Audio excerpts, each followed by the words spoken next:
Hello friends, welcome to AVD Samayal. இன்னைக்கு மதுரையில ரொம்ப ஸ்பெஷலான கரி தோசை எப்படி செய்யறதுன்னு பார்க்கலாம்.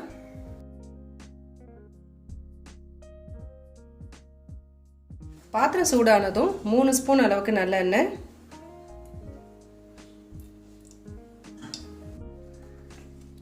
எண்ணெய் சூடாயிடுச்சு. 1/2 ஸ்பூன் சோம்பு,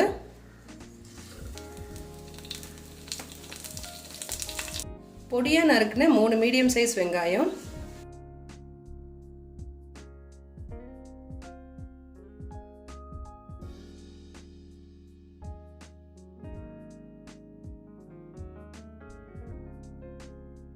வெங்காயம் வந்து நல்லா வதங்கட்டும். 1 ஸ்பூன் இஞ்சி பூண்டு விழுது,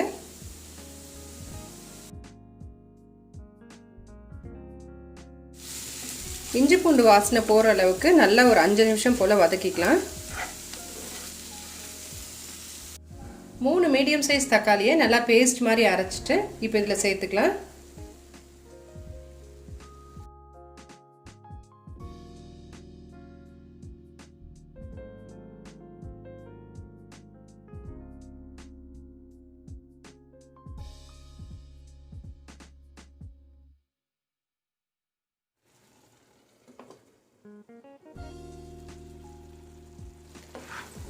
இப்போ தக்காளியெல்லாம் நல்லா வதங்கிடுச்சு.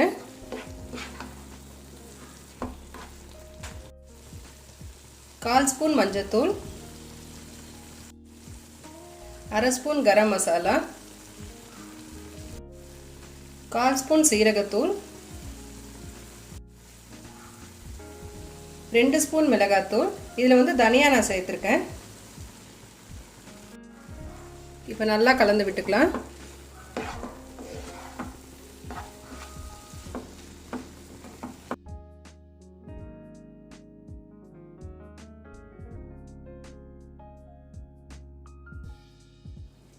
தேவைக்கு உப்பு இதில் நான் 1 ஸ்பூன் அளவுக்கு சேர்க்குறேன்.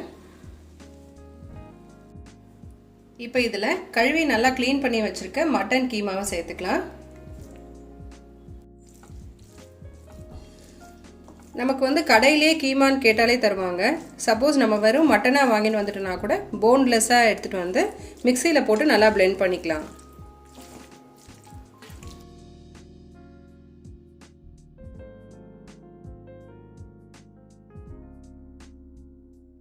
இதில் நான் ஒரு 1/4 கிளாஸ் அளவு தண்ணி சேர்த்துக்கிறேன். நம்ம இன்றைக்கி கறி தோசை பண்ண போகிறதுனால இந்த கீமா வந்து ரொம்ப தண்ணி ஆயிடுச்சுன்னா தோசை ஊற்றும் போது நல்லா வராது. அதனால் 1/4 கப் அளவுக்கு தண்ணி போதும். கொஞ்சமாக கருவேப்பிலை,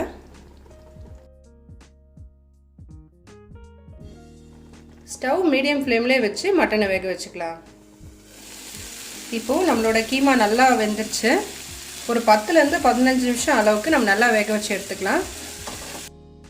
நல்லா வாசனைக்காக கொஞ்சமாக கொத்தமல்லி,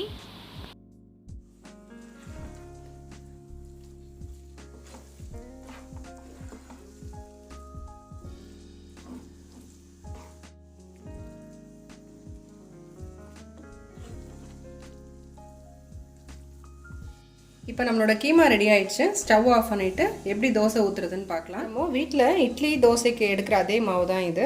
கொஞ்சமாக உப்பு போட்டு நான் கலந்து வச்சுருக்கேன். இதில் நான் 1 முட்டை எடுத்திருக்கேன். 1 பிஞ்ச் அளவுக்கு இதில் உப்பு சேர்த்துக்கலாம். கொஞ்சமாக மிளகுத்தூள்,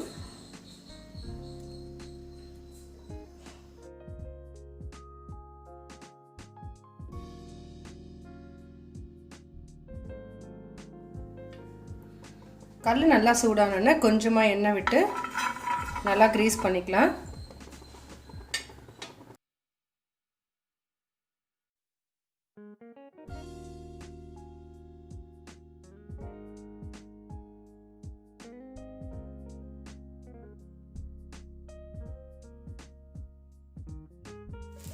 கொஞ்சமாக நல்லெண்ணெய். நம்ம இந்த கறி தோசையை ஃபுல்லாகவே மீடியம் ஃப்ளேமில் வச்சு தான் செய்ய போகிறோம். இதில் நம்ம அடித்து வச்சுருக்க இந்த முட்டையை சேர்த்துக்கலாம்.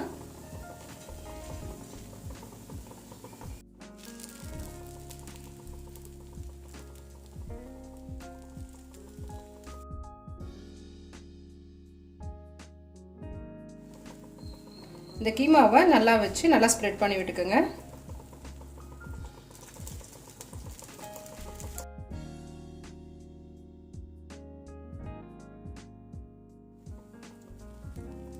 நம்ம மீடியம் ஃப்ளேமில் வச்சு செய்யும் போது தான் தோசை வந்து அடியில் தீயாமல் இருக்கும்.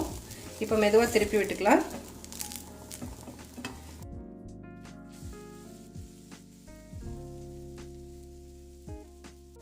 கொஞ்சமாக எண்ணெய். இப்போ தோசை நல்லா வெந்துடுச்சு. இதை எடுத்துடலாம்.